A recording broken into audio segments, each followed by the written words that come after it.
जय झूलेलाल दोस्तों। अज जो मुझो वीडियो थदड़ीअ जो वीडियो है जैमें अखड़ियों कीअं पूजजन उन जे बारे में है।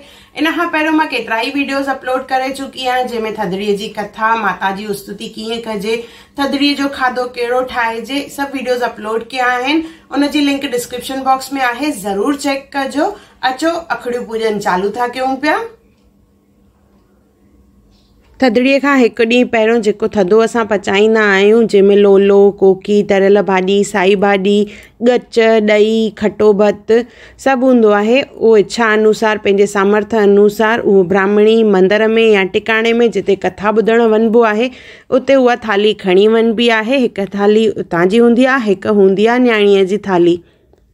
त उहो मंदर में खणी वञिजे, उते पूॼा ॿुधजे और इन अखड़ियुनि जी पूॼा कबी आहे। ॾिसो विच में हिकु मटको आहे जंहिंमें पाणी भरियल हूंदो आहे। इन कटोरी में पहिरियों अखड़ियूं रखबियूं आहिनि। उन सां गॾु इन में शीतला माता जो लॉकेट रखिणो आहे। इन तरह हूंदो आहे इहो। तिलक लॻाइबो आहे। छोला विझंदासीं, गॾु ॾही ऐं खीर बि विझिबो आहे इन में।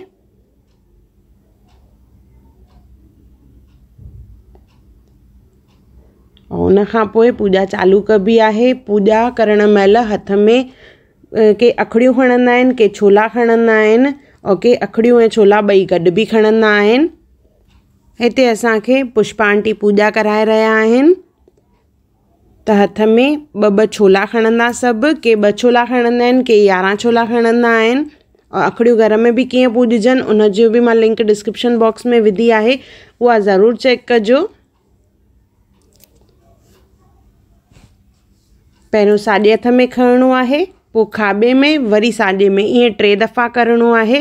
हथ में छोला खणंदासीं और ॾिसो हिन तरह चवणो आहे, सेर 2 सेर 3 सेर 4 नंढी माई वॾी माई लाकड़ो साकड़ो पट पोटा बांडा बसरो बसरो लगे पियो पार देवी रानी जय माता और शीतला माता की जय। ईअं चई करे हर टाइम छोला जेके आहिनि असांखे उन कटोरे में विझणा आहिनि।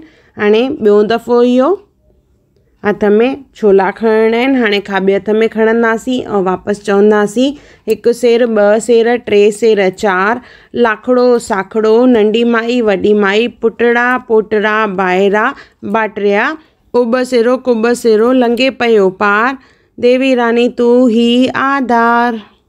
ईअं चवण खां पोइ छोला जेके आहिनि कटोरे में विझणा आहिनि। ईअं 3 दफ़ा कंदासीं। इन मटके खे पकड़े करे सभु चवंदा शीतला माता गेरड़ो रे गेरड़ो, शीतला माता गेरड़ो रे गेरड़ो। उन खां पोइ शीतला माता जी स्तुति चवणी आहे।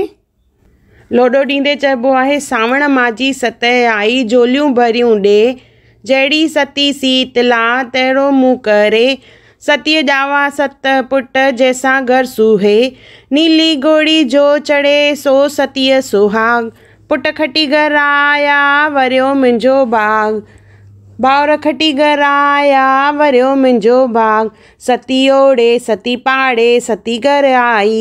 ईअं 3 दफ़ा चइबो आहे। छोला ऐं अखड़ियूं जेके आहिनि उहे मटके में विझबा आहिनि और चइबो आहे सावण माजी सत आई कृष्ण पक्ष, जर प्यारी थदा भोजन ॾे, जहिड़ी शीतला माता तहिड़ा तूं थदा भोजन ॾे। और लॉकेट जेको आहे उहो पाणीअ में ईअं 3 दफ़ा विझबो आहे। उन खां पोइ अखियुनि ते छुहाइबो आहे और चपनि ते इन तरह जंहिंसां अखियुनि खे शीतलता मिले त इहो अखियुनि खे पहिरियों छुहाइबो आहे, पोइ चपनि ते छुहाइबो आहे। इन खां पोइ पलव पाइबो आहे। पलव जी लिंक मां डिस्क्रिप्शन बॉक्स में विधी आहे, ज़रूरु चेक कजो अगरि तव्हांखे पलव ॿुधणो हुजे त। उन खां पोइ प्रसाद में ब्राह्मणी असांखे छोलो ॾींदी आहे जेको बिना चक पाइण जे छोलो खाइणो आहे, मतिलबु ॾंदु न लॻाइणो आहे उनखे और उनखे उघरे वञिणो आहे। जल ॾींदा आहिनि, तिलक लॻाईंदा आहिनि और पंहिंजे सामर्थ्य अनुसार असांखे दक्षिणा बि ॾियणी आहे। उन खां पोइ पनड़ो ॾींदा आहिनि, पनड़ो सोन जो प्रतीक आहे जेको अॼु जे ॾींहुं पाइणु ॾाढो ज़रूरी हूंदो आहे। इन जो पंहिंजो ई महत्व आहे। इहो मां पहिरें वारे वीडियो में अपलोड करे चुकी आहियां। इहो पनड़ो असां छो पाईंदा आहियूं, कीअं ठाहिजे इहो पनड़ो, त उनजी लिंक डिस्क्रिप्शन बॉक्स में आहे, ज़रूरु ॾिसजो। इहो पनड़ो कीअं ठाहिजे और इन जो महत्व छा आहे, इन जो मतिलबु छा आहे, इहो सभु मां पहिरियों वारे वीडियो में ॿुधायो आहे, ज़रूरु चेक कजो। और इहो शुभ हूंदो आहे अॼोके ॾींहुं पाइणु।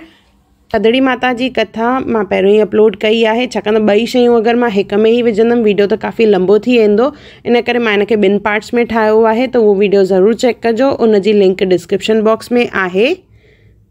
अहिड़े नमूने असां सिंधी जेका आहे इहा थदड़ीअ जी पूॼा कंदा आहियूं। अगरि तव्हांखे मुंहिंजी वीडियो पसंदि आई हुजे त उनखे लाइक कजो, शेयर कजो और सब्सक्राइब कजो।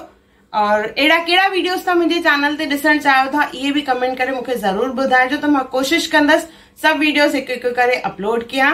और मुंहिंजो वीडियो ॾिसण लाइ धन्यवाद। इहे ई कुझु रस्ता आहिनि असांजी सिंधियत खे वधाइण जा, जीअं घर घर ताईं असांजी सिंधियत पहुचे। त वीडियो ज़रूरु ॾिसजो। जय झूलेलाल।